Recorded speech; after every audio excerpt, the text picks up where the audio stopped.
BMP TV Professional Update.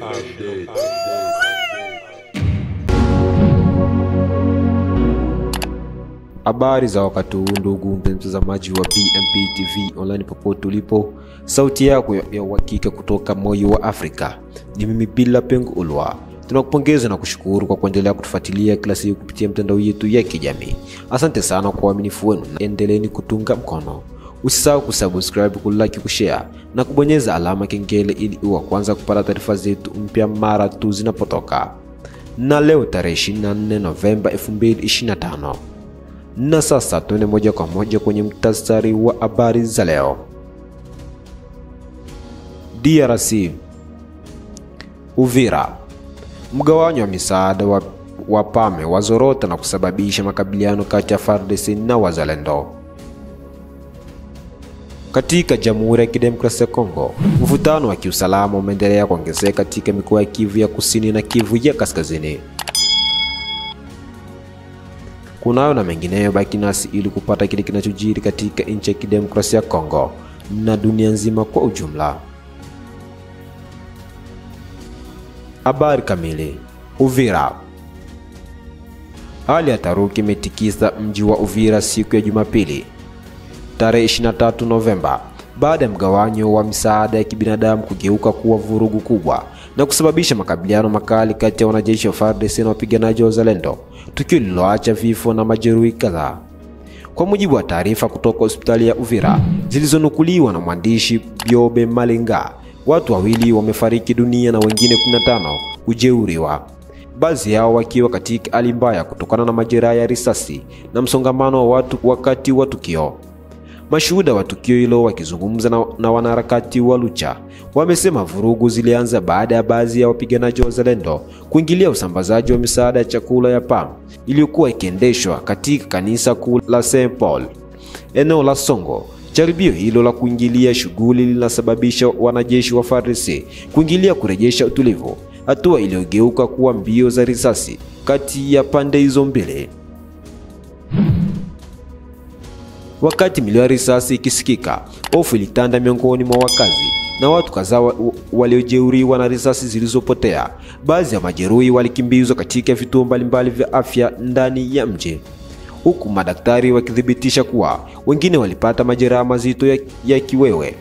Mpaka sasa, shirika la mpango wa chakula duniani PAM ambalo lilihusika na mgawanyo wa misaada bado halijatoa tamko rasmi kuhusu tukio hilo. Kwa upande wake, jeshi la FARDC limetangaza kuwa litatolea taarifa kina ndani ya saa chache zijazo ili kufanua mazingira halisi yaliyopokelewa tukio hilo. Vurugu hizi zinaongeza wasiwasi mpya katika mji wa Uvira, wakati tayari wakazi wakishuhudia ongezeko la mivutano ya ukosefu wa usalama katika wiki za karibuni, jambo linaloongeza hofu kuhusu mustakabali wa amani katika eneo hilo.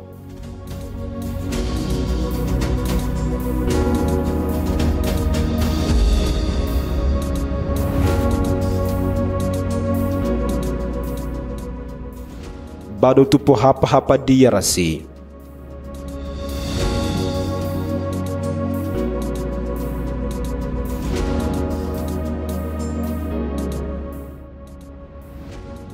Katika hali inayotajwa kuwa ya uzito mkubwa kwa usalama wa eneo la mashariki mwa DRC, wananchi pamoja na vikundi vya Wazalendo wametoa tamko kali wakihimiza umoja na uamuzi wa kujilinda wenyewe katika kipindi hichi chenye changamoto nyingi. Kwa mujibu wa taarifa hiyo, wakazi wa Bukavu, Goma, Walungu na Masasi wametakiwa kuchukua hatua na kujisimamia kutokana na kuongezeka kwa vitisho vya uasi na mivutano ya ndani. Katika ujumbe huo, onyo kali limetumwa kwa kamanda wa FARDC mjini Uvira likimtaka kuchukua tahadhari na kuepuka mienendo inayoweza kuhatarisha usalama wa raia. Taarifa hiyo inasisitiza kwamba endapo Uvira ingeangukia katika mikono ya wasi, hakuna askari yote wa FARDC angeweza kunusurika kwa salama. Kauli ambayo inaonyesha ukubwa wa tahadhari iliyotolewa. Wananchi na Wazalendo wamelalamika kuwa kamanda wa FARDC mjini Uvira anaonyesha dharau dhidi ya Wazalendo, hali ambayo kwa mujibu wao inaweza kuvuruga juhudi za kulinda mji na mkoa mzima. Tamko hilo limeendelea kuuliza iwapo FARDC inatambua kuwa kwa sasa usalama wa Uvira uko juu ya juhudi za Wazalendo. na kwamba juhudi za kulikomboa eneo la Bukavu na Goma zinaendelea kila siku licha ya vikwazo mbalimbali. Aidha, taarifa hiyo imesema kila siku tunapambana kukomboa Bukavu na Goma, lakini watu wachache ndani ya FARDC wanaendelea kuleta vurugu na kuharibu mpangilio wa usalama. Watu wa taarifa wameutaja mvutano huo kuwa ndoto ya Farao, wakisitiza kuwa dhamira ya kulikomboa eneo la Bukavu na Goma haiwezi kuzuiliwa. Wananchi wametakiwa kuendelea kushirikiana, kushikamana na kufuatilia habari za usalama kupitia kurasa rasmi na makundi ya mawasiliano yaliyoidhinishwa.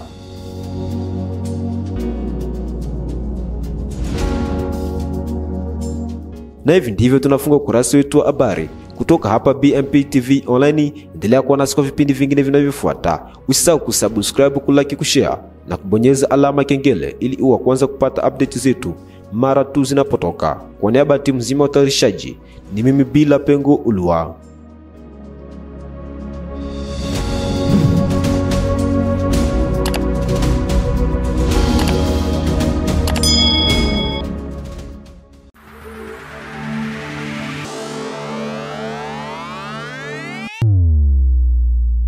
BMP TV Professional Update.